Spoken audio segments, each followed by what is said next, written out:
screen's off. Did we have someone drop out then? No, Sarah just walked away. She'll come back. Okay. She's All pretty good. good like that. Sometimes she goes away. Sometimes she comes back. Okay. Well, I'll hand over. So Marie and Mel, I'm sure you know everyone here. So we're just going to talk a little bit about Peak Awards tonight. I think, Marie, you've got a bit of a presentation, or Mel? A little quick slideshow, and then we'll do some questions. Hopefully, Marie. Where did I yes, sure, slideshow. Maybe Or Mel you can just start talk through it. while I find that. Well, I guess I don't know. Do we need to go through all of it? Like, I guess, what about Peak Awards do you really want help with us? Do you want us to show you the whole this is what's included, or no? Sarah shaking her head. I no. can tell. Well, I can't speak for everyone, but I can tell you where I'm at. Just coming up from Cubs, I've assisted 6 or 7 Cubs through their Grey Wolf, and now I'm in Scouts, obviously, and it's quite a lot more of a challenge. So I'm here to understand what a Scout or a venturer needs to do and how I can support them, really. Okay. That's good. Maybe we might just go around the room. Do you think, Mel, and get everyone We'll to start with that, and then I'm not sure what's in your kind of slideshow. introduce themselves, and I'll find the slideshow if you want. Sweet. While you do that. Who are you picking on next, Pete? Yeah, I think Pete's a good target. I'm just here to listen. I haven't met Alice before. I can only see part of Alice. Hello, Alice. She's there. She's eating the place. Oh, I'm there's eating 2 dinner. people. Sorry. That's all right. What's for tea? Is it better than Tara's? Yeah, it's nowhere near as healthy. Or Tara. It's something I watched off Facebook, and I cooked it. Tasty. I'm Pete. Anyway, I'm Joey Cub Scout leader. Not venturers. Don't even start. So yeah, I'm just here just to listen and absorb. So do you know much about Peak Awards already, Pete? Like, you would have been through the process a couple of times? That would be a 0. You have to okay. remember, I've only been in scouting for 18 months. No, a bit longer. Not quite 2 years. So I haven't actually gone through with anyone with a Peak Award or anything like that yet. So we've got 2 Cubs that we're putting through at the moment. So I'm kind of learning by doing. It's not super successful yet, but that's more just having to get into it than being confused, or it from the bits that I've looked into, it's pretty straightforward. It's just a matter of ticking the boxes because we haven't been using terrain to its full potential and that sort of stuff. So it's a matter of just sort of benchmarking them and getting them going. So Okay. And the Stones, Alice and Lewis. We don't really know much about it. We only have like one Cub who actually has asked, which the others don't really know about it, I don't think, because all our Cubs are pretty new. The older ones are going to move up into Scouts. What we say, April? It'll be next year. Yeah, next year. But we don't know much about it. Like I said, I've only had one actually ask about it, but none of the others. We're a bit like Pete. We're just learning as we're going, really. Yeah. Yeah. Tim, surely you know a little bit about it. Oh, I know Jeremy's Peak Award is how I ended up stuck in here. I've come along to help out in, you know what goes on in the bush, and next thing you know, I'm a leader. I have no responsibility. Oh, yeah, we know all about that. Hey, Melinda. Don't know, no responsibility. It's not my fault. I know the basics. Yeah. That's about it. So from what everyone in here is pretty reasonably newish with as far as Peak Awards go. Now I know we've got a couple in Kempsey Scoutwise that are looking to do their Peak Award. in the next year or so, and there's a cub or two in Kempsey. I know, Sarah, you've got a couple that are going through the process at the moment, and Pete just said he does. So we kind of probably should just go through what the requirements and stuff are, and then stop and ask questions as we go through it. It's probably the easiest way. We're nearly there. Can everyone see that on their screen? Yeah. Look at that. Sweet. All right. So stole this presentation, I think, from Victoria Scouts, because they're a lot more organised than us apparently, and they already have these wonderful resources. So, but we'll kind of be figuring it. We'll just talk and figure it out as we go along. So everyone's seen our lovely mountain diagram before, hopefully.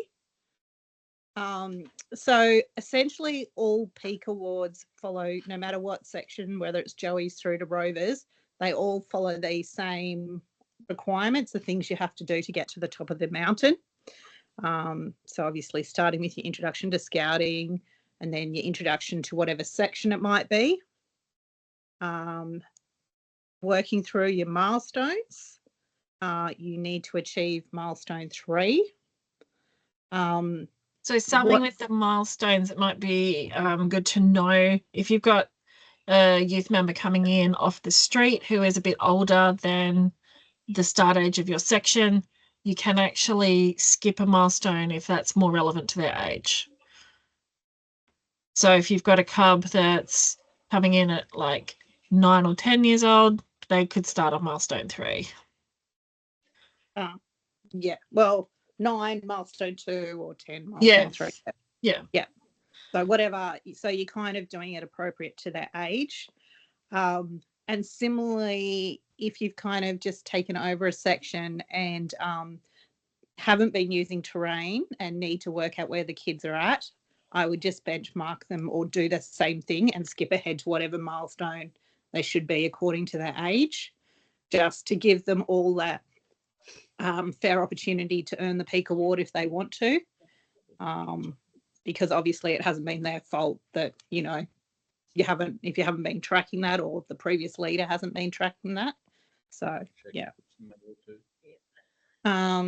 So then we move up and you've got your outdoor adventure skills there. So depending on the section, there's different requirements, and we will go into that further. So your outdoor adventure skills, hopefully you all know, is more that adventurous outdoor stuff that people traditionally see as scouting. And then you have your special interest areas.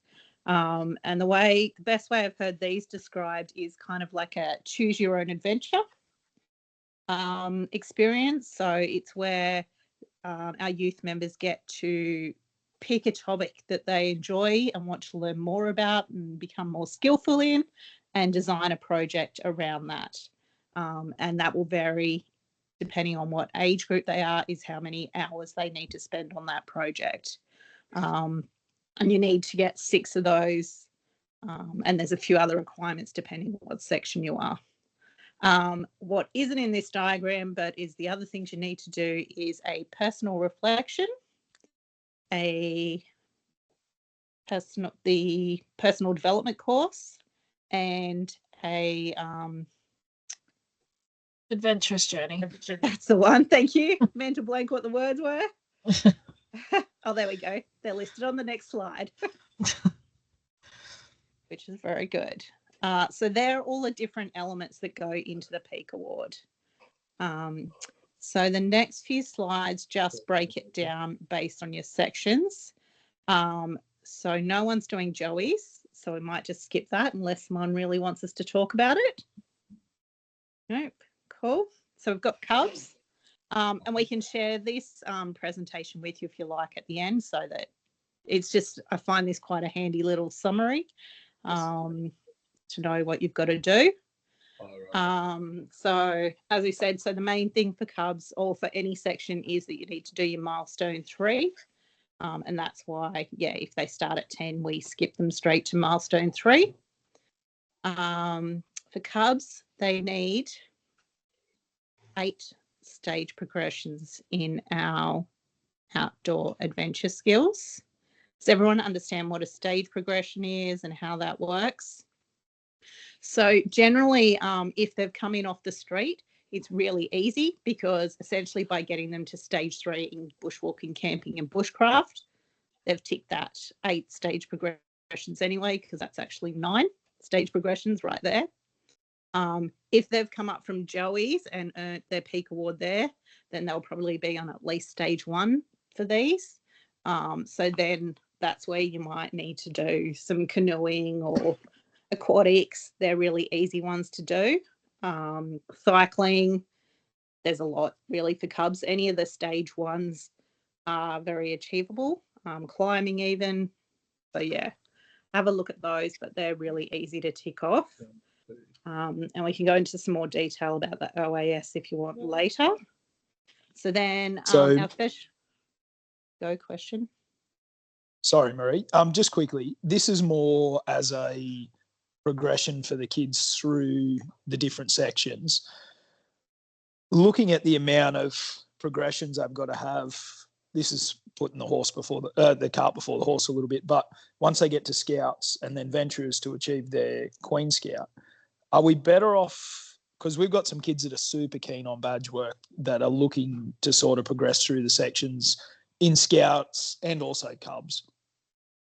Should we sort of just get them to the progressions in terrain that they need to get their peak award if that's what they're heading for, and then look at they can start working on that next progression as before they step up to the next section, but don't actually formalise it until they step into the next section? Because some of the progressions required, like once you go through the actual, the outdoor adventure skill stuff, to achieve that peak award in the top in venturers and even into rovers, it starts to get pretty hard to get the full amount of progressions at that level if you're already, say, level 3 by the time you get into at the end of cubs, which is quite easy to achieve for kids that are keen.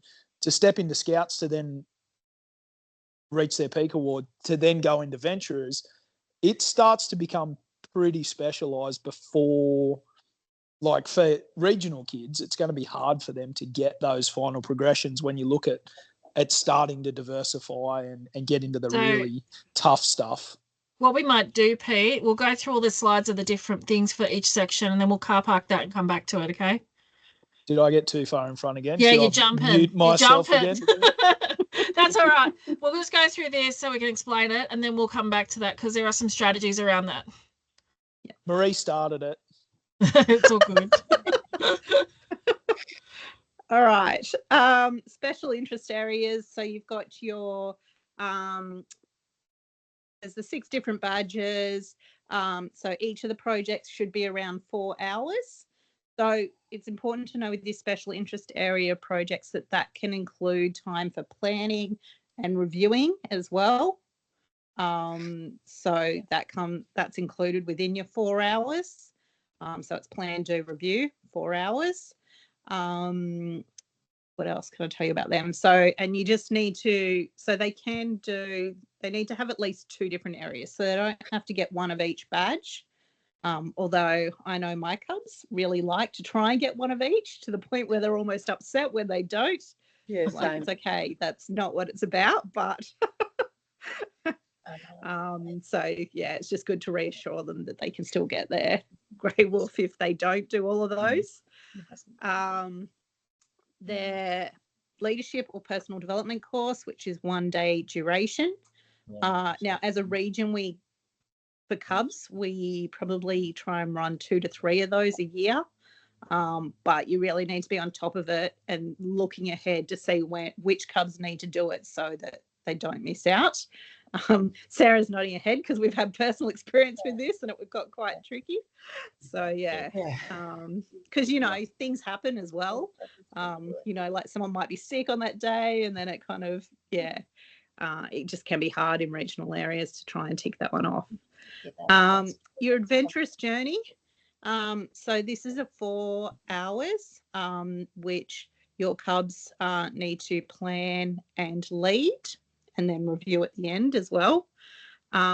So when I say the cubs plan it, the leaders do the paperwork. So you're still the coordinator, the event organizer, but you should be getting them to think about what the other cubs should be bringing, what goes in their bags, what some of the risks are. Like, that's all stuff they should be able to do. If you use terrain, it actually steps you through it quite nicely. I'm not sure if you don't use terrain. I don't think there's anything quite like that just helps you with what the cubs should be planning. So maybe have a look at it, because it will definitely help you with what questions to ask them and get the kids to think about. And then the rest of the stuff is on you to sort out. So something that is interesting is, so up to 2 cubs can, as long as they're equally planning and leading, can share an adventurous journey in the cub section. So, which I only recently found out. So that's quite handy to know. I'd still try and get them to do their own, but it's just something to consider.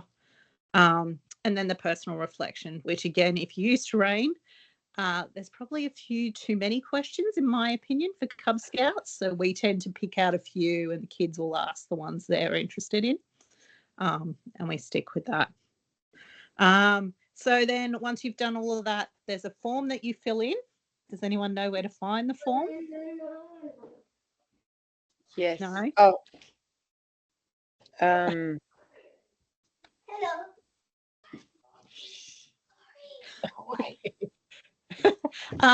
So the form's online at pr.scouts.com.au.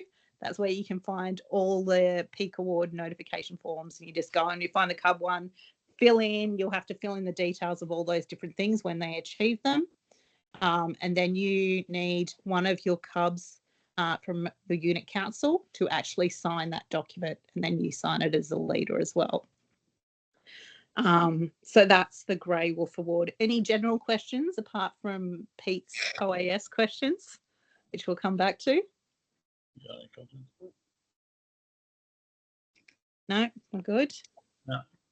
All right. Mel, do you want to run through Yeah. the Australian Scout Award? So it looks very similar to the Cubs, but it is obviously a little bit different because it's more age appropriate. So we start obviously with the intro to section if they're off the street. If not, they've already done that. Introduction to the Scout section is there. The same with the milestones. We can actually skip milestones if they join late. Okay, so milestone 3, they have to make sure you get your participates or leads, assists and leads, and that's across certain areas as well. So when you're in terrain for all the sections, you'll see that it has to be across the different challenge areas, which is really important.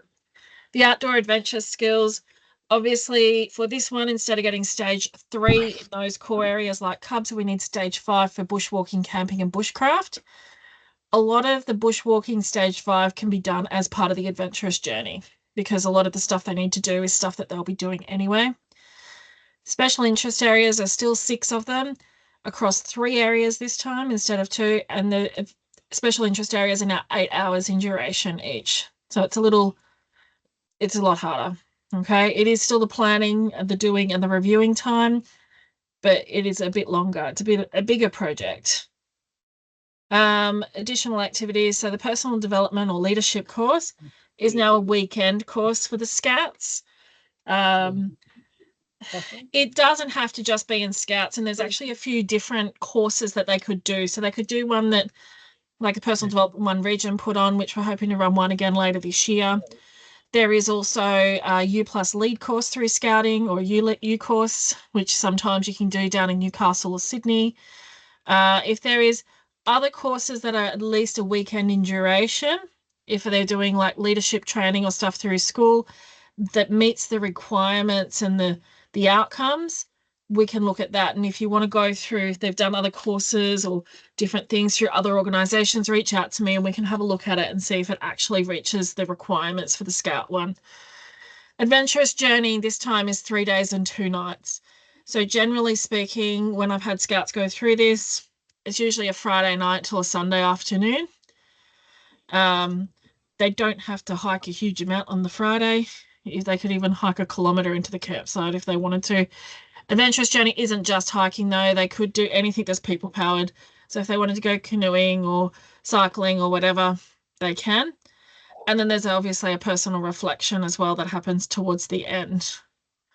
So my key to this, my one piece of advice about the Scout Award is start early.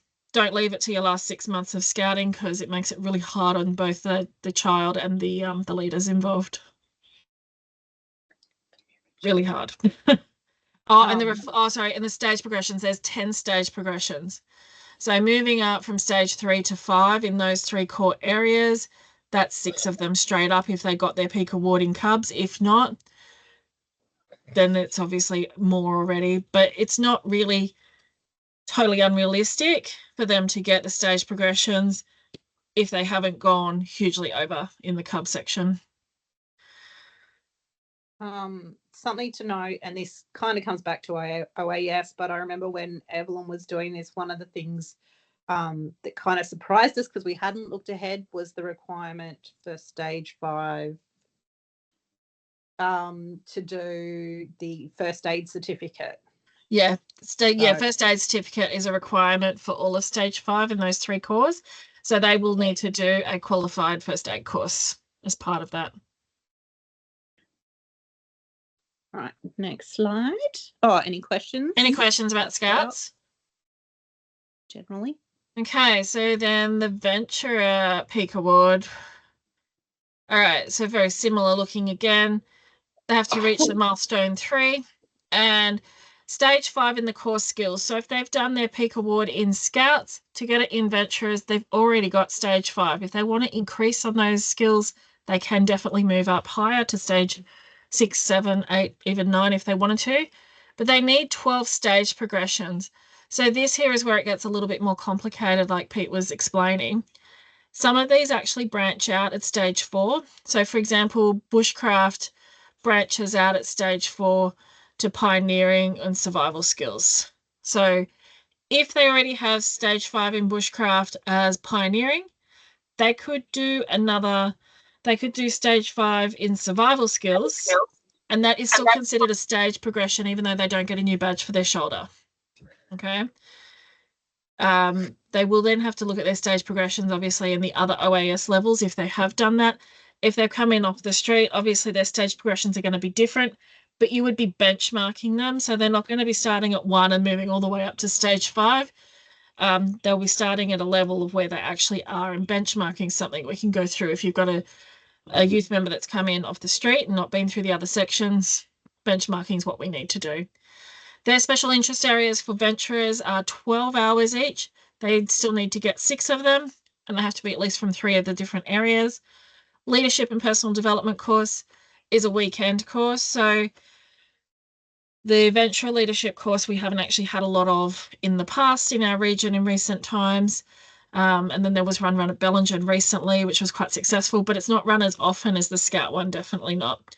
The other options for that at adventurer age are things like Ripen, which is through the Rotary Club, or different courses, like I said before, if they're doing stuff through school or other organisations, have a chat and we can have a look whether that will actually reach the requirements. The Adventurous Journey for Adventurer is 4 days and 3 nights. Now, this does get a little bit more complicated for the Venturers to achieve this, because generally speaking, you're looking at least a long weekend or something over the school holidays.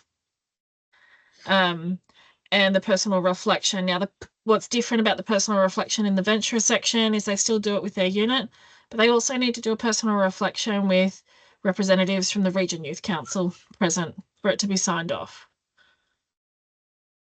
Is there any questions about the Venturer Peak Award?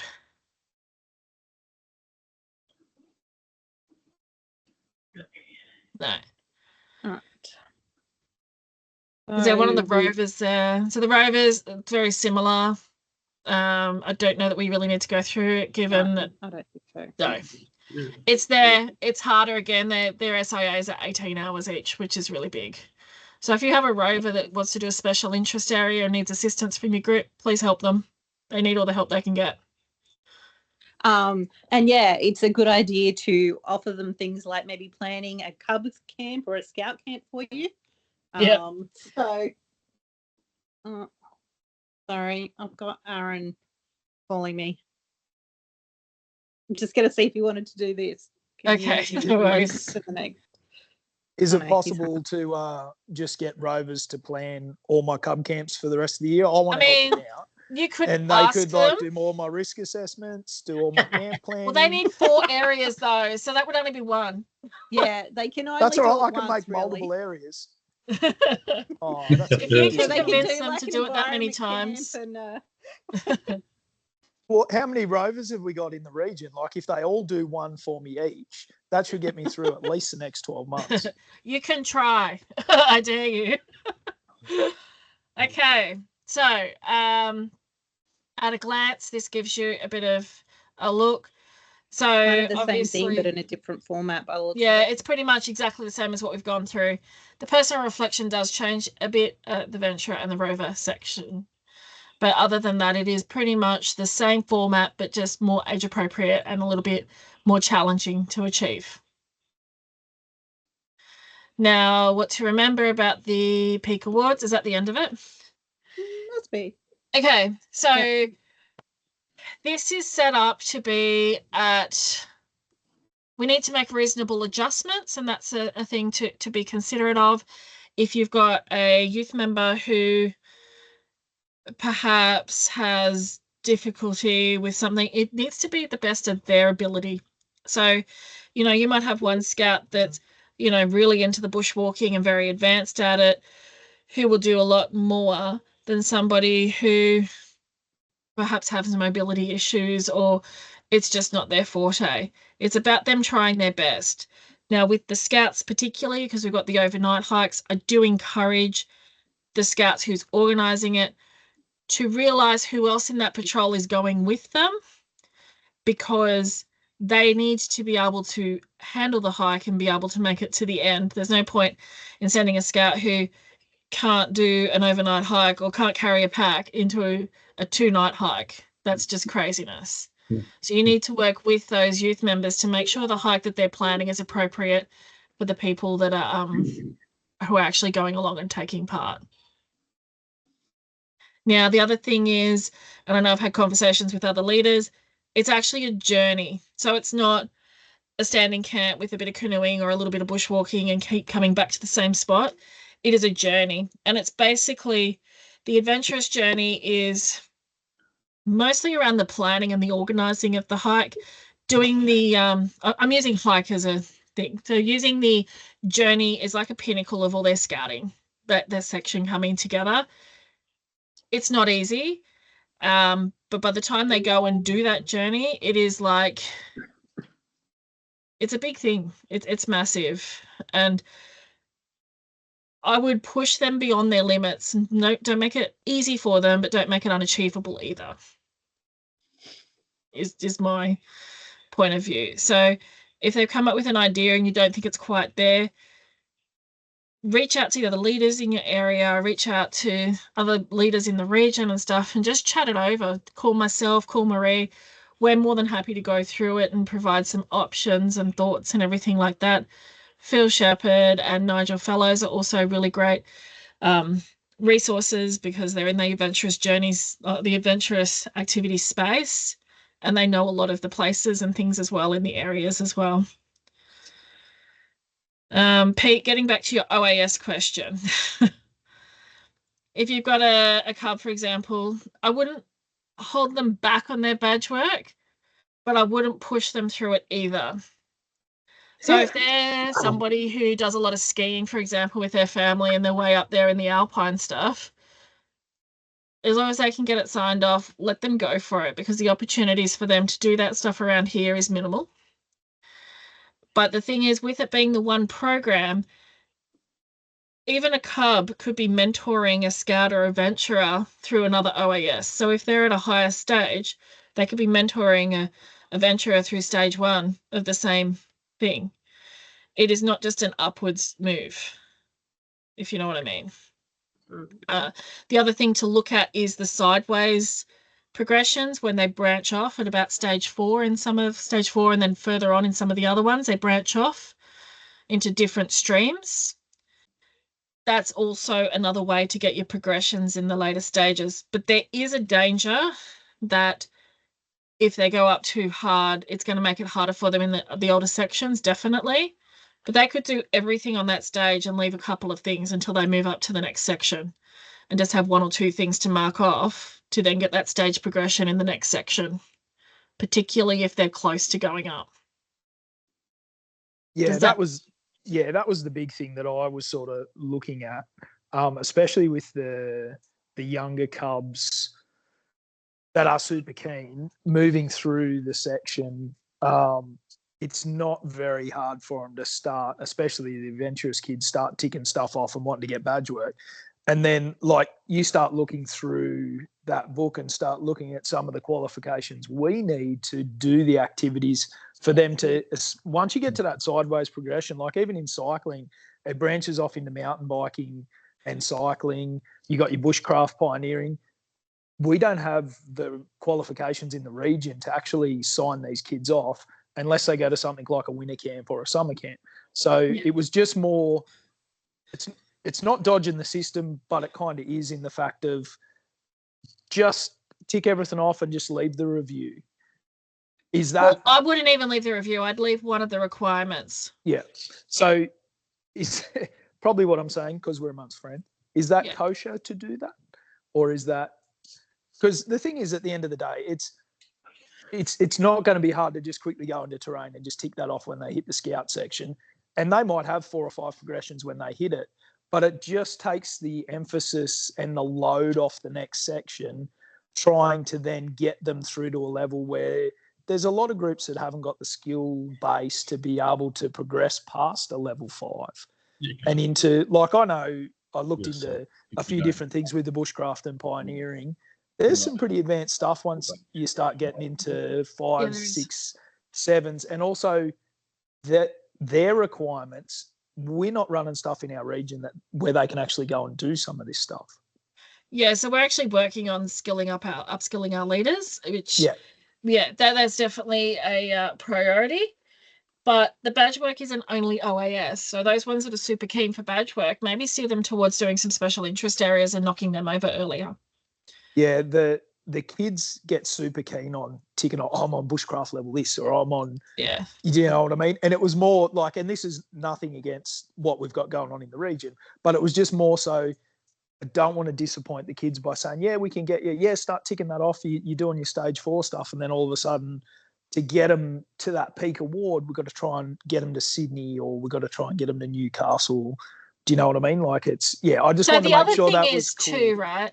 If they're doing stage 4 and 5 bushcraft or camping at a cub level, are they really doing it to the same level that they would be if they were 4 years older and in scout section?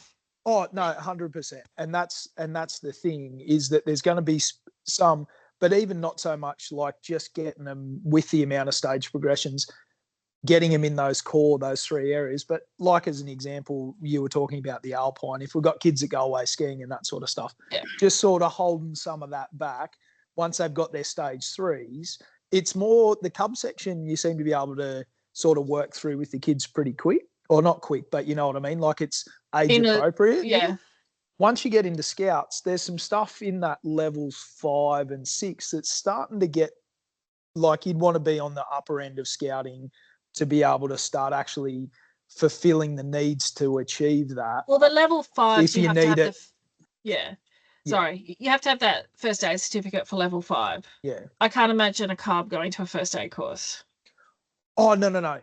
It was more, a total number of sort of progressions, holding some of that stuff back once they've got level 3 in the core, level 1s and 2s in some of the other stuff, so that they've got those to utilise when they get into the scout section, is sort of where I was headed with that. Or do you think we're just better off just letting them roll through and ticking off? Like, we've got kids ticking off Alpine level 1 because they've been up to Gaia and had a little play in the snow and they know what stuff to wear. And now they're wanting, they might be going on a ski trip with their family, and you know what I mean? Level 1 is pretty much that. I think it says I've been tobogganing and I've made a snowman. Yeah. And to be honest, you'd expect if someone just came into Venturers off the street that you'd be ticking off a lot of those stage 1 and 2 anyway, straight off the bat. Like, cycling stage 1 is about, I know how to put on a helmet and, like it's pretty basic stuff. So, really that wouldn't count towards their stage progressions anyway.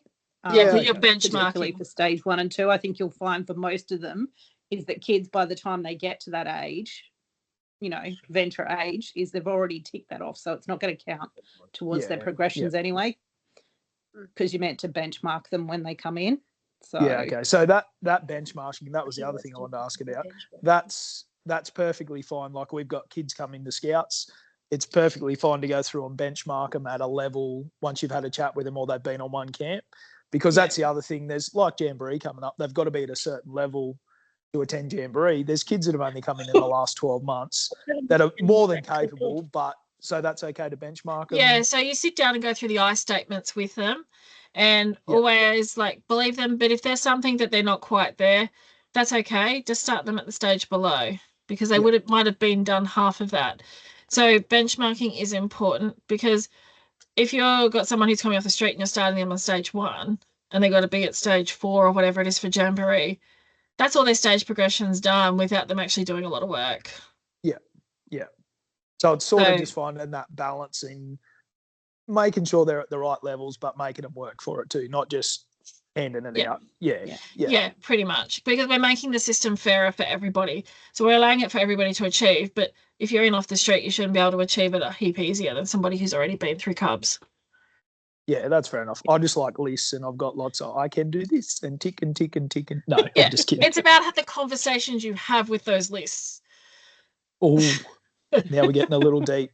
Yeah, no, I get where you're coming from with that. So and I think at the other end, it's important to remember that, our venturers and rovers, the ones who go for those peak awards, it is a really high achievement, like the Queen Scout Award or King Scout, whatever it's going to end up being, the Venturer Peak Award, like that's known around Australia. It's known outside of Australia as being like a really high achievement. Like, universities give you bonus points. Like, it's not something that's meant to be easily achievable. It's really meant to push them, and the BP Award even more so for the rovers. So, I know Evelyn's looking at it and she's going, right, I'm going to go to Tasmania because I have to do a 7-day hike.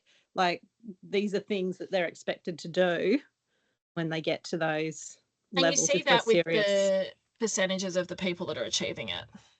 Like, even just between Cubs and Scouts, like in Cubs, in your own units, in your own groups, you see a lot more Cubs achieving the peak award than what you do Scouts. And then Venturers, it drops off again. Yeah. And there's a lot of work goes into achieving those peak awards. And you want to keep them as, at the end of the day, they are the peak award. There's probably only 10% of your Scouts and your vets that are going to go through and do that. Like, we've only got 2 kids that are interested in our unit to get their grey wolf. Like, that's the idea of it. It's not just to tick off. Yeah. It was more just working it for those kids that want to work their way through, that you see progressing, to make sure you don't disadvantage them even more so. Because, like, by the time you're getting up there, you're talking 120 hours of work in special interest areas alone for getting all their badge progressions. If they're really into the adventurous stuff, there is adventurous stuff that they can do as a special interest area that's not part of the OAS. So if they're really into archery, for example, and there's a particular skill they want to work on, you could use an SIA around that. Yeah, we're starting to do SIAs. We're starting to work out a little bit better now on sort of getting kids across. We're doing one with growing and gardens and stuff like that. But yeah, it's starting to get a bit of a handle that they can take and use their interests outside of Scouts as special interest areas and make it work in with their normal week sort of thing. Yeah, so we started off in my unit. We did a couple of group ones just to get them into the groove of how they work, but we're not doing 6 of them as a group, because if they want their peak award, they need to do some on their own. So if you do a couple, just to show them how it kind of works, and you can do it as a group thing, because the other thing is with a group SIA, you have to enter it individually for every single kid through Scouts Terrain. Yeah, we're doing one on growing stuff with the community gardens people at the moment to try and, because a lot of our kids have never done a special interest. So for the Cubs, we're growing broccoli, and then we're going to do a cooking night where they're all going to try broccoli, and just sort Yeah. of build it through that way. And that's you guys. That's Yeah. perfectly okay to do stuff like that. Absolutely. Just one a year so that everyone gets a feel for how it rolls.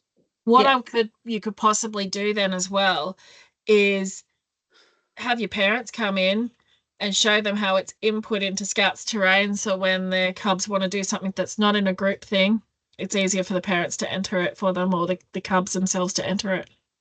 That's the dark side talking, Mel. It's okay. You can do it. Good luck with that. The force is strong. Or get a parent helper that's going to enter stuff into your Scouts terrain for you, and they can sit with the cubs. Where's Jared tonight? That's the only question I'm going to ask, because he's my new parent helper that's going to enter terrain.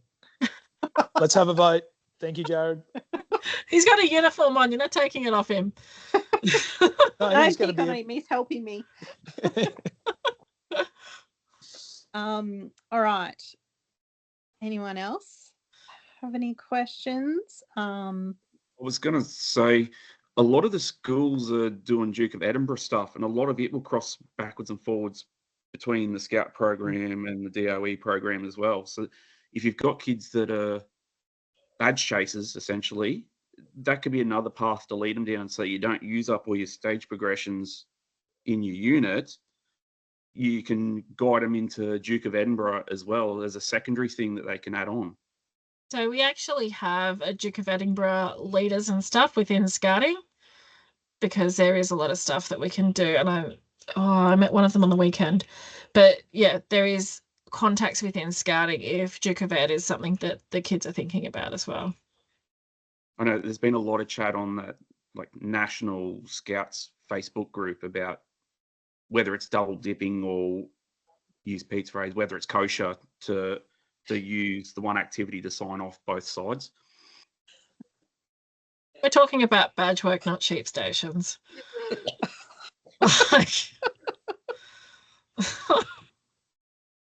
And I'm not getting into the politics of it. None of that Facebook page. It goes down a rabbit hole sometimes. Yeah, no.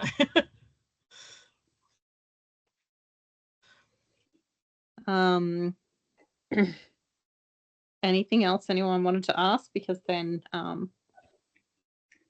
I wanted to bring up something to discuss. Can you hear me? Yep. Yep. Yeah. Just terrain versus paper books. Because our group, we've tried to use terrain, but it doesn't always work, and there's some families that just won't use it. So we have books, and our youth tick off their skills.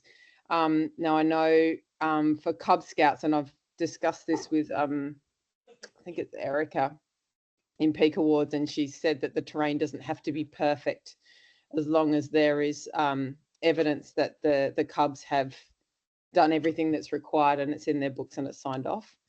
And so I suppose I'm asking the group, do you all think that's okay? And as it gets harder up into Scouts, is terrain more and more important that we really encourage our youth to use that Oh, tool? look, Tara's got her hand up to answer that question. Hello, Tara. Hi. Not really more a hand up to answer the question, but just an awareness for you all that the books are no longer being printed. Once they are sold out, that is it. They are not doing another reprint. We just bought 40 of them. Oh, so you're the reason. No. well, you might want to go buy some more while there's some left. Just That because is, we just can't get our parents on terrain, and it's with and I'm the only leader that really knows how to use terrain, and I'm just up to here. So with my jobs. question, Sarah, is once you're getting the book signed off, are you then entering it into terrain at all? Yes, but it Because- usually ends up being me with the youth during Cub time or in my own time getting it entered, because they're not doing it at home with their parents. So the reasons that Scouts terrain is the preferred method is, one, the requirements change. So things get added or changed regularly, and the books obviously don't get updated until they're reprinted. Okay. So the Scouts Terrain is a live document. The other thing is, if those youth members are moving on to different sections or different groups, there is no record of what they have achieved up until that point. Books get lost, damaged, whatever. I know when my son was doing his Peak Award under the old system, we lost his book a month out from him finishing it. We have since located it 3 or 4, no, it was about 2 years after he finished Scouts, we found it. But it's very, very stressful. So if you're going to use the books, or even if you don't want to use Scouts Terrain itself, you can print from Scouts Terrain, get it filled out, and then I would be jumping in and just inputting it. But I use Terrain and I'm quite comfortable with it. I understand your frustration, but whenever we don't use it, it's not going to make it easier. It's going to make it harder.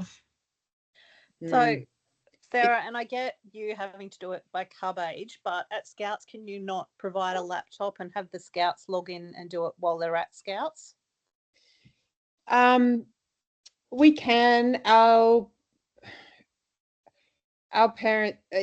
family send their Scouts to be doing outdoorsy stuff, not to be on a laptop. So we've kind of got that struggle, but I know everyone feels the same about this, but yes, they can. And we do have one Scout that does it, and he's the one that's doing his Peak Award. The others aren't interested. Yes, they can. It's more the cub age that's difficult. Yeah.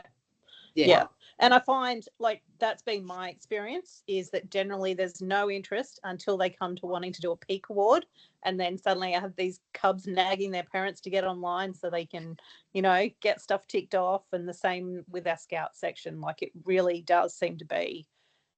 And I think Terrain's really good like that, because it has that little percentage and they're like, oh, I'm this close to getting my grey wolf or whatever it is. So, yeah, I think it's just, unfortunately, it's just what it is. Some kids aren't keen, but yeah, it is the way it's going. So yeah, I guess that was my other question, just to check in that this Terrain is final and that we need to dig in and use it, because it's not going away, is it? It's not going away. No. Okay. They are changing it and improving it all the time. When it first came out a few years ago, it was very clunky and there was a lot of issues with it. But most of those issues are gone now. And I think as your leaders get more experienced with using it, it becomes so much easier. It used to take me ages to input some of the badge work stuff. Now it's really quite quick, and it's easier to teach once you're familiar with it yourself. Okay. But we find yeah, go Pete. Sorry, Mel, I didn't mean to interrupt. We find Sarah using the programming side of things for cubs really good, because you basically tick off a heap of bits individually for the kids as one entry, if that makes sense, instead of having to go in individually to each individual child. Put it in the program with a bit of a roughie on what you're going to be working on that night, and then tick off the kids that participated and do it that way. It's a bit of I sort of hang around for 15 minutes after, and I'm not perfect at this. It's one of my things I'm working on personally this year, part of my support group. But that seems to be the most economical way of utilising your time to get the participations up, to get the leads up, to get that sort of stuff, is just put it in as a program.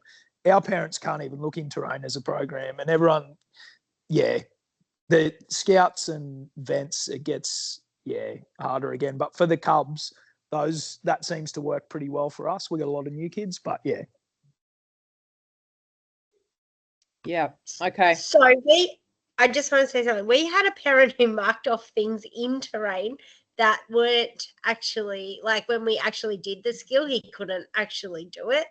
So can you unmark Terrain or not? No. Okay. No, but don't do unit council approval. Don't go through the approval process until you've had those discussions, because you can then send it back as a improve. I didn't approve it. Jane did. So, yeah. You need to make sure she doesn't do that. Yeah, okay. But we've since taught him how to ladder match and everything, but it took a long time to get Still scary. there. It's still scary for us, but we let him do it. But Yeah. but the parent just went in and ticked all the boxes, and then it was approved. It was when we were just starting, like we didn't know much about it then, and she just approved it all. Yeah. So that's something I'm wary of too, with the parents marking it off, because they're not actually there when they do these activities to see the kid actually like the match, or Yeah. So the OAS stuff, you'll probably mark more off as a leader, like to then put it through. It's more these special interest areas. If the parents are helping them input the details, it saves a lot of time on your part. Yeah, well, when Casper did his, I made him do it. Yeah. Casper's got the skill set, but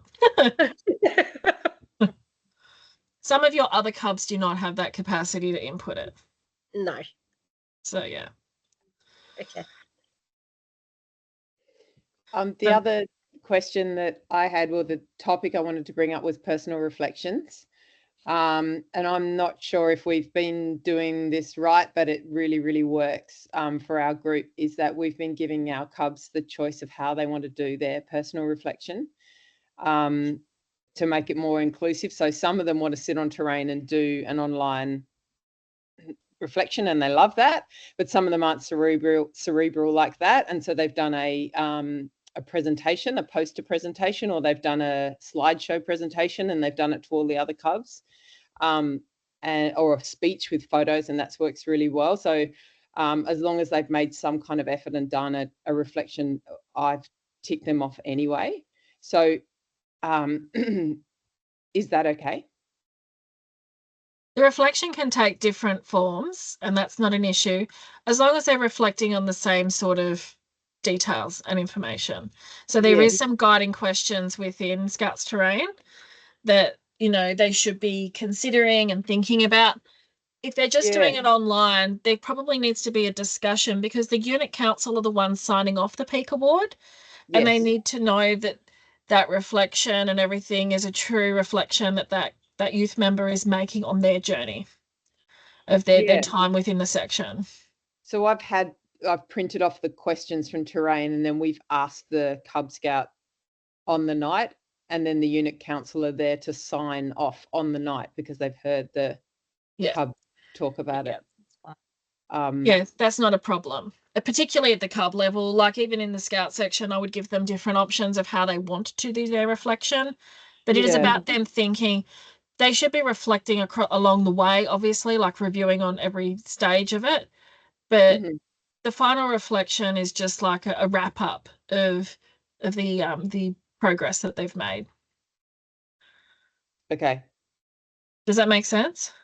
Yeah, it does. So ideally, if they wanted to do a presentation to the group, they would do the online reflection as well. If they've got the capacity to do but it. If they don't have the capacity to do that.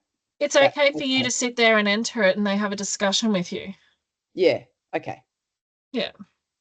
It depends on the child, obviously, and what they want to do. I don't, particularly with cubs, I don't tend to get them to answer every question, because there are a lot of questions, and it can become a little much. So I tend to choose a bit of a variety that kind of covers, what they've learned, how they've grown, favorite things, what they've gotten better at, whatever it might be. So, and sometimes you might have to reword those questions to make sense to that person. That's the other thing, is the wording in Terrain can be a little much. And as a tip to other leaders, we have found that it's been really inspiring to the other cubs to see those presentations, and it's inspired others to want to get their grey wolf. So that's been really cool. It's really worked for our group. You find that they do come in flows like that. So if somebody has achieved their peak award, you'll find there'll be a couple more that'll achieve it soon after, and then you might have a bit of a dry spell for a period of time until somebody wants to come through and achieve it again, and then you'll have another flow through. So it can become a little bit competitive sometimes, and like a bit of a competition, like you got it, I want to get it too. Love a bit of healthy competition. And then the last question I had is completely different. It's just about Scout Adventurous Journeys, just to double check that, and I think you did cover it, Melinda, but the Friday night, they need to journey that night as well as the Saturday, don't they? They need to journey into their destination. I would recommend it, yes. Yes. It doesn't Okay. have to be a huge amount. Yeah. It could be a kilometre, like, because that will then tick off that they've hiked that day or journeyed that day. Yeah. Okay. So Yeah. say they start at 4 o'clock in the afternoon at the Scout Hall and they journey and they set up camp at 5 o'clock, that's okay. Yeah. Yeah, it's just hard to squeeze it all in with school and Yeah. so forth, as you well know. But I think we can make that happen. Send me an email with what the updated idea is and we'll have a look at it. Yeah, okay. And I can give you some guidance on it. Because I know where it started. It'd be like nice to know where it's up to now then. Yeah. We've definitely made some progression. So I'll do Sweet. that. Thank you. Yeah. Any more questions? Tim, do you have any questions? No? I'll harass you Right. Wednesday if I do. I know. So I guess then there was a question that we wanted to ask, which is more around, I guess, what support would you like from at a region level to help your youth achieve the Peak Awards? Is there anything that you can particularly think of that would make your life a little easier, or and so, for example, I know Tara and I tossed around earlier this year, but then didn't quite get together to do it, about looking at running like a bushcraft stage 3 camp or something for the Cubs so that they're ticking that stuff off as a group, like at a region level. So that's the sort of thing I'm talking about. Do you think some stuff like that would help, or yeah? No. Do you need more training? But qualifications. How can we help? It's all about. I getting reckon if we could get qualifications in a lot more things, it would be awesome. Yeah. It's pretty hard to help the kids get stage anything in cycling and climbing and stuff when there's none of us in the group that have got those quals. Yeah. What a great idea, having a camp that's focused on a badge. I love that. Yeah, so last year and then again this year, we had 3 of our groups combined and we ran a camp, which basically got a lot of our scouts through stage 1, 2, and 3 of the 3 core skills. So we had a very young group at the time and we were focused on trying to build those skills. And a lot of the stuff within those things are easier to do at a camp rather than on a weeknight at the hall. So things like, learning how to use a fire and then cook safely on it and all those things, it is really rushed in a 1.5 or 2 hour meeting at the hall. So having a weekend where you can actually do it, even your map and compass stuff, yes, it can be done at the hall, but how much easier is it to do when you're out in the bush and you can actually orientate it to natural elements rather than the streets that are surrounding your scout hall and things like that. So that's the sort of thing that a few different people have tried. I know that Tara had a cub camp on the weekend where they did a lot of those skills and got a lot of stuff ticked off. It's so much easier to tick some of that stuff off at a camp level rather than on a weeknight because you can get a lot done, and it's an intensive experience for the youth members You've involved. got more time too. You've got more time if you do a camp. Like you're not just rushing all the time. Yeah. But I mean, if that's something that you guys are interested in, I know that our neighbouring region just ran a pioneering camp for their youth members. I think they were working on stage 4 and 5 pioneering or something like that. So there are opportunities to do things, and they don't only have to do things in our region. And I know that that's hard to travel sometimes, but on Scouts, what is it? Scout event. Sorry, everything's got Scout in front of it. On Scout event, look at the other regions and see what opportunities are there for your youth members. I know every year the Alpine School put on stuff for skiing. There's flying camps. There's, the pioneering camp. So if we want to, we can join another region and go to like one of their camp things. Certainly can. If it's on Scout event, anyone can go, unless it's locked with a password, which some events are, like pre-Jamboree Camp, for example, is because it's only open to certain people. But yeah, if it's there, you can generally go. Just if you're not sure, reach out to the organizer and check and say, hey, I'm from this region. Do you mind if I bring some youth members along? And more than likely, they will welcome you with open arms. Outside of mind- Metro, there's not much on the go at the moment. I was scrolling through it on the weekend. So the only region that is pretty close to us that doesn't use Scout Event is Hunter and Coastal. You need to go to the Hunter and Coastal website. They use Operoo and Google Forms. But it's the same thing. You can still attend their events. You just need to go to the Hunter and Coastal website. Or Instead join their of going- Facebook pages and you can find oodles of information on them as well. There's heaps I of know the guys resources from out there. Nambucca. Sorry, Tara. No, The you're guys right. from- Go. The guys from Nambucca go down and do a fair bit with Hunter and Coastal, and they said we met someone at I think it was a leader development weekend when we did the mountain biking and the vertical from Hunter and Coastal, and they were super nice. They were really, really good to deal with. So Oh, fun does it? Yeah. Sorry. Yep.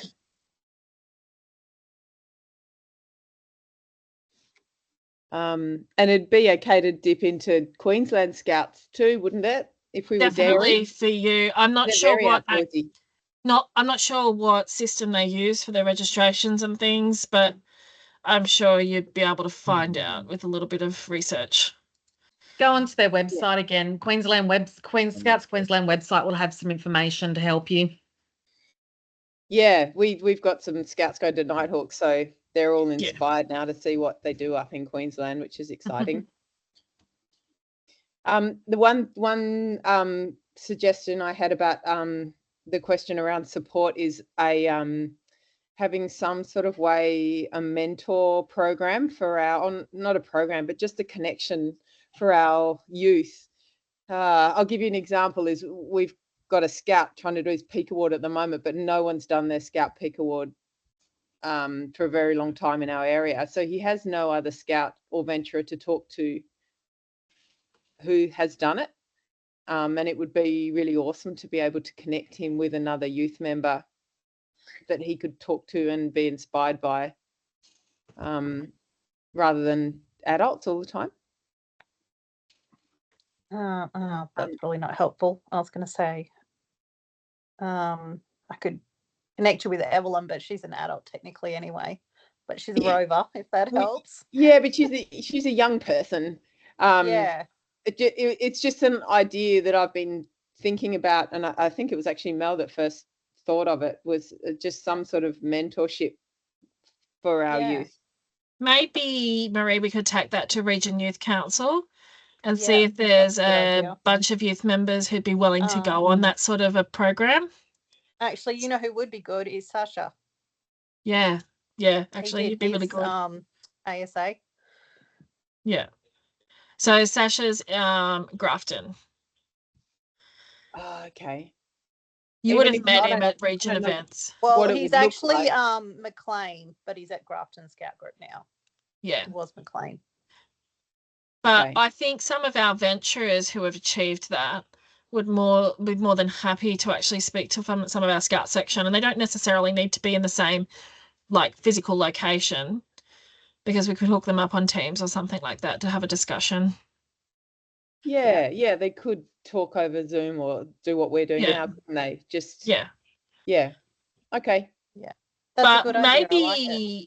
Maybe Marie, we could even set up a session for youth members run by some of our venturers and rovers.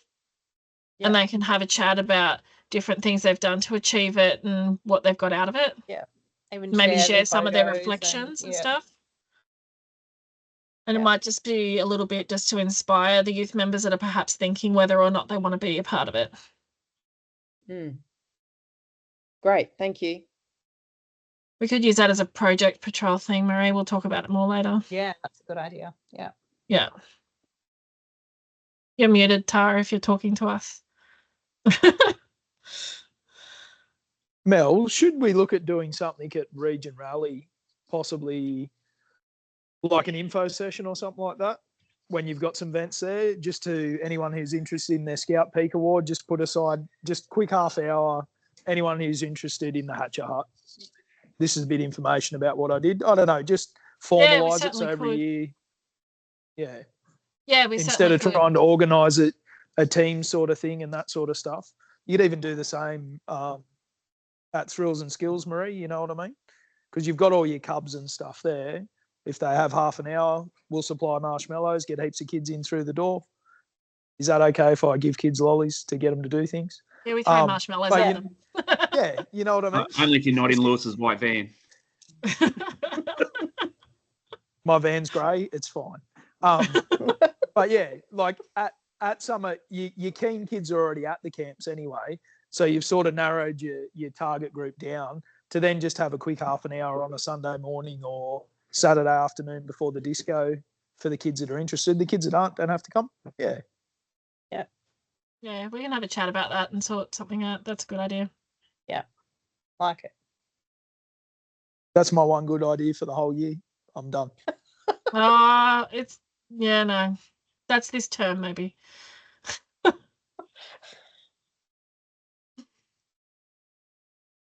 Marie, do we have any other questions we wanted to ask?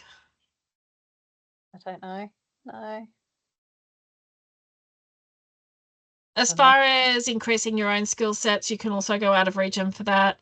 Just make sure you're talking to people and letting them know what you're doing. Get involved with leader development weekends. And when the training things do come up on our local calendar, please support it. There is a pioneering weekend coming up, which Tim Gordon from Camden Haven is in the process of organising. Support it if you have got the opportunity to support it. It is quite expensive for us to bring specialists from out of region in to do some of these things. So when the opportunities are there, take it. The other thing, it seems like a lot of those things are very small numbers too.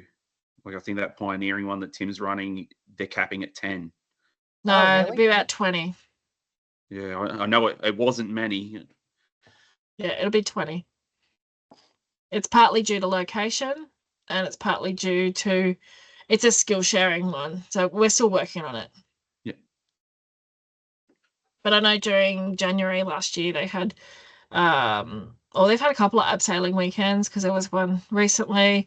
The bike riding stuff's been on there. We had the archery people come up for the last leader development weekend. So there is stuff around there. It's not obviously as regular as if we were in a city area and had more resources. But when they're there, take them. And if you are traveling, look outside region.